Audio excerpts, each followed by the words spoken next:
வெண்முரசு. பன்னிரு படைக்களம் 78. தருமனைக் கண்டதும் பீஷ்மர் ஒருகணம் விழுதூக்கி நோக்கிவிட்டு தலை குனிந்து கையால் மார்பில் 3 பொறிகளாக நீண்டு பரவிய தாடியை நீவியபடி அமர்ந்திருந்தார். நீண்ட மெலிந்த வெண்ணிறு உடல் நுண்ணிய சுருக்கங்கள் பரவி மெழுகுத்தன்மை கொண்டிருந்தது. மடியில் கோக்கப்பட்டிருந்த கைகள் நரம்புகள் எழுந்து தசைவற்றி காய்ந்த கொடியென மாறிவிட்டிருந்தன. கால்களும் மிக மெலிந்து நரம்புகள் பின்னி வேர்த்தொகையென தோன்றின. சாளரத்தின் வழியாக வந்த காற்றில் வெண்ணிற தலைமயிர் பறந்தது. அவரது குழல் தொகை மிகவும் குறைந்திருந்தது. மூக்கு வளைந்து உதட்டின்மேல் நிழல் வீழ்த்தி தொங்கியது. கண்கள் பழுத்த அத்திப்பழங்கள் போலிருந்தன. வாசிப்பது சந்தீப். தொலைவில் ஏதோ கதவு திரும்பிக் கொண்டிருக்கும் ஓசை கேட்டது. சில கணங்கள் அவர்கள் அவரை நோக்கி நின்றனர். சின்னாட்களுக்குள் அவர் மிகவும் முதுமை எய்திவிட்டிருந்தார். அவரது கைவிரல் நகங்கள் பழுப்பு நிறம் கொண்டு பறவையிலைகள் போலிருந்தன. தருமன் சென்று பீஷ்மரின் கால்களைத் தொட்டு சென்னி சூடி வணங்குகிறேன் பிதாமகரே என்றார். ஒரு சொல்லும் இல்லாமல் இடது கையை தூக்கி அவர் தலைமேல் வைத்துவிட்டு எடுத்துக்கொண்டார் பீஷ்மர். பீமனும் அர்ஜுனனும் நகுலனும் சகதேவனும் சென்று அவர் பாதங்களில் உடலமைத்து வணங்கினர். அவரறியாதவர் போல் அவரது கை வந்து அவர்களின் தலையைத் தொட்டுச் சென்றது.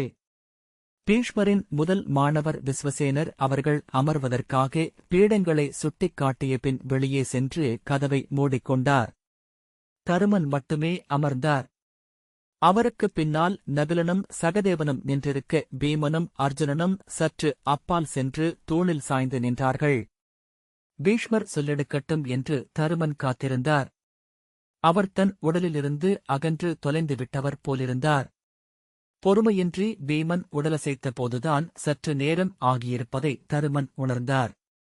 மெல்ல கனைத்து, தங்கள் ஆணையை தலைக்கொண்டு இங்கு வந்திருக்கிறோம் விதாமகரே என்றார். ஆம் என்றார் அவர். போரைத் தவிர்க்க பிறிதொரு வழியில்லை என்பதை நான் உணர்ந்திருந்தேன். தங்களின் ஆணை ஒரு நற்கொடையெனத் தோன்றியது என்றார் தருமன். பீஷ்மர் தலையசைத்தார். அத்துடன் சொல்லாடல் மீண்டும் அறுபட்டது.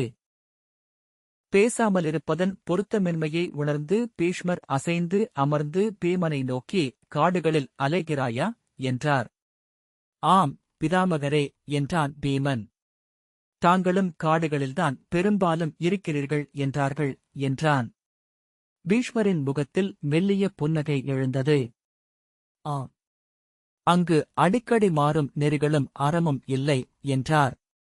அதையே நானும் உணர்கிறேன் என்றான் பீமன்.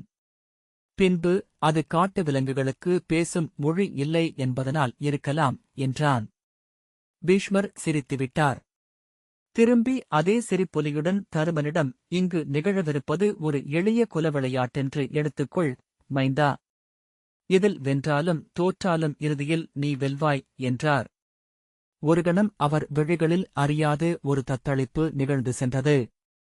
எப்படியும் அறம் வெல்ல வேண்டும். இதுவரை வென்றிருக்கிறதா என்றால் அறியேன். வென்ற தருணங்களை மட்டுமே மானுடம் நினைவில் கொண்டிருக்கிறது. அவற்றை மட்டுமே இறுதி வெற்றி என்று எண்ணிக்கொள்கிறது.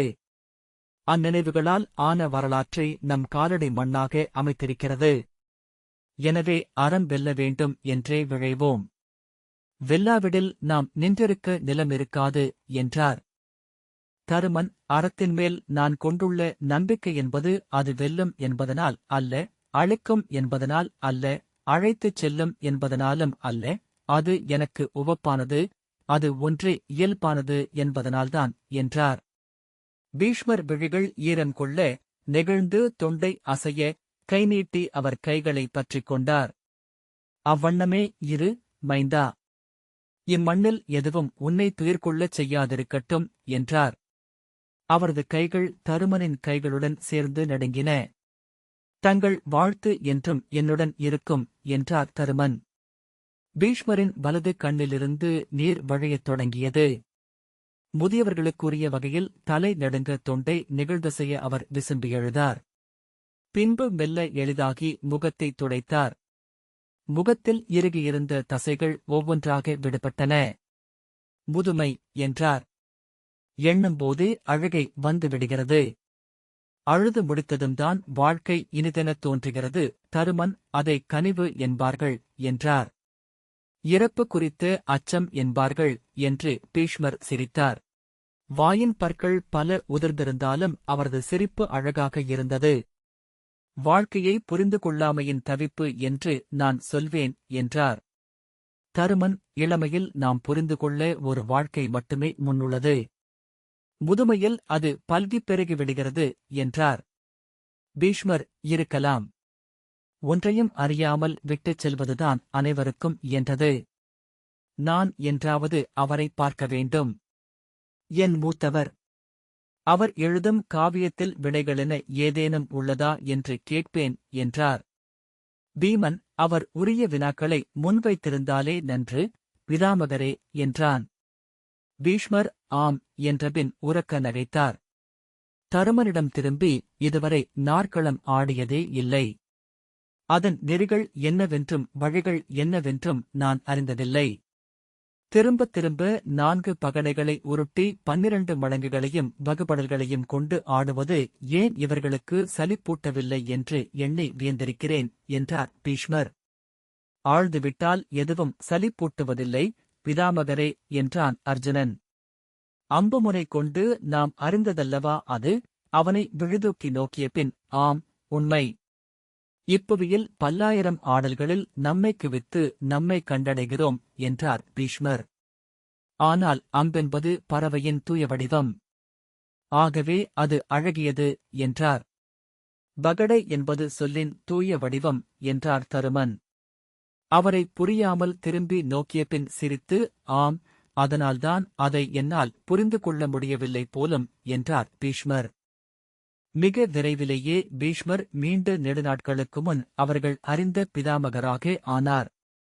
தன் மேலிருந்து அழுத்திய அனைத்தும் உதிர்ந்து விழ உடலில் குடியேறிய சிறு துள்ளலுடன் எழுந்து சென்று அரைமூலையில் இருந்த வில்லையும் அம்பையும் எடுத்துக்கொண்டு அர்ஜுனனிடம், வா, புதிதாக என்ன கற்றுக்கொண்டாய் என்றார். அர்ஜுனன் புன்னகைத்து, தாங்கள் கற்றுக்கொள்வதற்குரிய எதுவும் இருப்பதாக தோன்றவில்லை பிதாமகரே என்றான். உரக்க நகைத்து, அதையும் பார்த்து விடுவோம் என்றார் பீஷ்மர். நான் கற்றதென்ன என்று சொல்லவா? தோளில் அல்ல, அம்பின் கூரிலும் இறகிலும் அல்ல, காற்றிலும் அல்ல. வளைவதில்தான் விற்கலையின் நுட்பம் உள்ளதென்று இப்போது கண்டு கொண்டேன். மூங்கில் வில்லோ இரும்பு வில்லோ அதில் கட்டப்படும் நாளில் உள்ளது விசையின் பொருள். அதை இழுக்கும் வகையில் அம்பின் மீது நம் தோள் விசையை செலுத்த முடியும். வீணையில் இழுத்து கட்டப்பட்டிருக்கும் தந்தியின் நீளம் இசையை வகுப்பது போல. காட்டுகிறேன் வா என்றார். பாண்டவர்களின் முகங்கள் மலர்ந்தன. அர்ஜுனன், அதை தங்களிடமிருந்து கற்க விழைகிறேன் பிதாமகரே என்றான். கற்பிப்பது நன்று மைந்தா. நாம் ஐயமற கற்பதற்கு அதுவே வழி என்றார் பீஷ்மர். தருமன், பிதாமகரே, நாங்கள் கிருபரையும் துரோணரையும் சந்தித்து வாழ்த்து பெற்றாக வேண்டும். அதன் பின் தந்தையையும் மூத்த அன்னையையும் பார்த்து வழிபட வேண்டும். பொழுது சாய்வதற்குள் இவற்றை முடித்த பின்னர் குடித்தெய்வங்களின் ஆலயங்களுக்குச் செல்வது முறை என்றார் சௌனகர் என்றார். நீ ஒரு மூடன் என்றார் பீஷ்மர் நகைத்தபடி. நாளெல்லாம் அரச கடமைகளை செய்தபடி எப்படித்தான் உயிர் வாழ்கிறாய் என்று தெரியவில்லை. அரசர்களைப் பார்த்தால் தரையில் ஓடும் நாடாக்கழி போல் தோன்றுகிறார்கள். இரவும் பகலும் முன்னும் பின்னும் ஓடி ஒன்றையே நெய்து கொண்டு சலிப்பு என்பதை அவர்கள் அறிவதில்லை என்றார். தருமன் தான் நெய்யும் பட்டின் அழகை ரசிக்கத் தெரிந்த நாடாப்பட்டியில் சலிப்புறுவதில்லை பிதாமகரே என்றார். கையை ஓங்கி எழுந்து போ அறிவிலியே என்று சொல்லி உரக்க நகைத்தார் பீஷ்மர். எதைச் சொன்னாலும் அணியும் ஒப்புமையுமாக மறுமொழி சொல்லக் கற்றுவிட்டால் நீ அரசு சூழ்தல் அறிந்தவன் என்று ஆகிவிடுவாயா? தருமன், போர்க்கலையின் உச்சம் தடுப்பதல்லவா என்றார். வாழ்நாளெல்லாம் தடுத்துக் கொண்டிருப்பவன் நீ என்றபின் அர்ஜுனனிடம் திரும்பி, அவர்கள் இருவரையும் இங்கு வரச் சொல்கிறேன். என் பயிற்சி சாலையில் நீ அவர்களிடம் வாழ்த்துப் பெறலாம். பிறகென்ன என்றார் பீஷ்மர். அர்ஜுனன் அவர் அருகே செல்ல அவர் அவன் கையைப் பற்றியபடி பீமனிடம் திரும்பி, உன்னிடம் இன்றொரு கதைப்போர் நிகழ்த்தலாமென எண்ணுகிறேன் என்றார். பீமன், இப்போது தங்கள் தோள்கள் கதைப்போருக்குரியவையல்ல என்று தோன்றுகிறது பிதாமகரே என்றான். ஆ. முதுமையால் தோள் வல்லமை குன்றுந்தோறும் குறைந்த விசையில் கதை சுழற்ற கற்றுக்கொண்டிருக்கிறேன். நீ ஏந்தும் கதையில் 10ல் 1 பங்கு எடை கூட என் கதைக்கில்லை. ஆனால் ஒருமுறை உன் கதை என் உடலில் படுமென்றால் நான் பிறகு கதையேந்துவதில்லை என்று வாக்களிக்கிறேன் என்றார். பீமன் நகைத்து, நான் அத்தகைய அறைகூவல்களை ஏற்றுக்கொள்வதில்லை. அது அயலோர் குளத்தில் நம்பி இறங்குவது போல. இந்நாள்வரை காடுகளில் தாங்கள் என்ன கற்றுக்கொண்டீர்கள் என்று நானறியேனே என்றான். பீஷ்மர் நகைத்துக் கொண்டு அவனை அணுகி அவன் தோள்களில் தன் நீண்ட கைகளை இட்டு வளைத்து, பிரித்திருக்கிறாய். மல்லனுக்கு அது நன்று. ஆனால் கால் விரைவை குறைக்கும் அளவிற்கு எடை பெருக்காமல் இருக்க வேண்டும் என்றார். என் விரைவை யானைகளுடன் பொருதி தேர்ந்து கொண்டே இருக்கிறேன் பிதாமகரே என்றான் பீமன். பீஷ்மர் யாரது என்று தன் மாணவரை அழைத்தார். விஸ்வசேனர் வந்து வணங்க துரோணரையும் கிருபரையும் இங்கு வரச்சொல். இளையோர் இங்கிருக்கிறார்கள் என்று அறிவி என்றபின் இன்னொரு கையால் அர்ஜுனன் தோளை வளைத்து அணைத்தபடி பயிற்சி சாலையை நோக்கி நடந்தார். நகுலன் தருமனிடம், தாங்களும் வந்து படைக்கல பயிற்சியை பார்க்க விழைகிறீர்களா மூத்தவரே என்றான். தருமன், அதுதான் அங்கேயே இரவு பகலாக எந்நேரமும் நடந்து கொண்டிருக்கிறதே. மீண்டும் நோக்க என்ன இருக்கிறது? நீங்கள் செல்லுங்கள். நான் இங்கிருக்கிறேன். ஆசிரியர்கள் வரும்போது எதிர்கொண்டழைத்து பாதம் பணிய ஒருவராவது இங்கிருக்க வேண்டுமல்லவா என்றார். நகுலன், நான் செல்கிறேன் என்று அவர்களைத் தொடர்ந்து சென்றான். உடனிறைவுடன் கால்களை விரித்து கைகளை கைப்பிடத்தில் வைத்து தருமன் சாய்ந்து கொண்டார். கண்களை மூடி இனிய காற்றின் வருடலை தன் உடலில் உணர்ந்தார். கைகள் உள்ளமைந்த நாற்களம் ஒன்றில் காயமைத்து ஆடின. இதழ்களில் அதன் சொற்கள் ஓசையின்றி அசைவு கொண்டன. சகதேவன் வந்து தருமன் அருகே நின்றபடி, நான் தங்களுடன் இருக்கிறேன் மூத்தவரே என்றான். தருமன், பிதாமகர் உவகை கொண்டு விட்டார். அனைத்தும் நன்றே முன் செல்கிறது அல்லவா இளையோனே என்றார். ஆனால் அவர் கவலை கொண்டிருந்தார். கவலை கொள்பவர்கள் அச்சுமையை உதறுவதற்கு ஒரு தருணத்தை எதிர்நோக்கியிருப்பார்கள். எங்கேனும் சிறு பழுது கிடைத்தால் அதிலிருந்து வெளியேறிவிடுவார்கள் என்றான் சகதேவன். வெளியேறிவிட்டமையினாலேயே அக்கவலைகள் அனைத்தும் சிறிதென ஆகிவிடும். கவலைகள் இறங்கிவிட்டதனாலேயே அத்தருணம் களியாட்டு நிறைந்ததாக ஆகிவிடும் என்றான். தருமன் எரிச்சலுடன், உங்களுக்கெல்லாம் என்ன ஆயிற்று? எந்நிலையிலும் உவகையோ நிறைவோ கொள்ள மாட்டோம் என்று உறுதி கொண்டுவிட்டுதான் இங்கு கிளம்பி வந்தீர்களா என்றார். இல்லை மூத்தவரே. இயல்பாகவே ஐயமும் கவலையும் கொண்டிருக்கிறோம் என்றான். ஏன் என்றார் தருமன். சகதேவன், எண்ணத்தால் அல்ல, உள்ளிருக்கும் விலங்கின் ஐயம் என்றான். அவ்வண்ணம் எதை உணர்கிறாய்? சொல் என்றார் தருமன். சகதேவன் தயங்கிய குரலில், இது அயலவர் நாடென்று தோன்றுகிறது. கங்கையிலிருந்து அஸ்தினபுரிக்கு வரும்வரை இருபுறமும் செறிந்த குறுங்காட்டுக்குள் 10,000 நச்சம்புகள் என்னை நோக்கி குறிவைத்திருப்பதாக என் தோல் உணர்ந்தது. கரிய பெருந்தரையென அஸ்தினபுரியின் கோட்டையை பார்த்தபோது அச்சத்தில் உடல் நடுங்கினேன். இருளின் அலை போல அது புரண்டு சுருண்டு என்னை நோக்கி வருவது போல் தோன்றியது. அறியாது ஒரு கணம் பின்னடைந்து விட்டேன் என்றான். தாங்கள் இறங்கி புழுதியை எடுத்து நெற்றியில் சூடியபோது ஒரு கணம் என்ன நிகழ்கிறது என்று எனக்குத் தெரியவில்லை. பின்புதான் இந்நகரத்தில் மைந்தனாக பிறந்து இங்கு வளர்ந்தேன் என்று நினைவு கூர்ந்தேன். என் மூதாதையரின் நகர் இது. ஆனால் அந்த அஸ்தினபுரி மண்ணுக்குள் புதைந்து ஆழத்தில் எங்கோ மறைந்துவிட்டது. இன்றிருப்பது பிறிதொன்று என்றான் சகதேவன். சினத்துடன், நீ பித்தன். உன் உளமயக்கை என் மேல் சுமத்துகிறாய் என்றார் தருமன். அல்ல மூத்தவரே. இந்நகரின் கோட்டை வளைவு, இல்லங்கள், தெருக்கள் அனைத்தும் மாறிவிட்டிருக்கின்றன.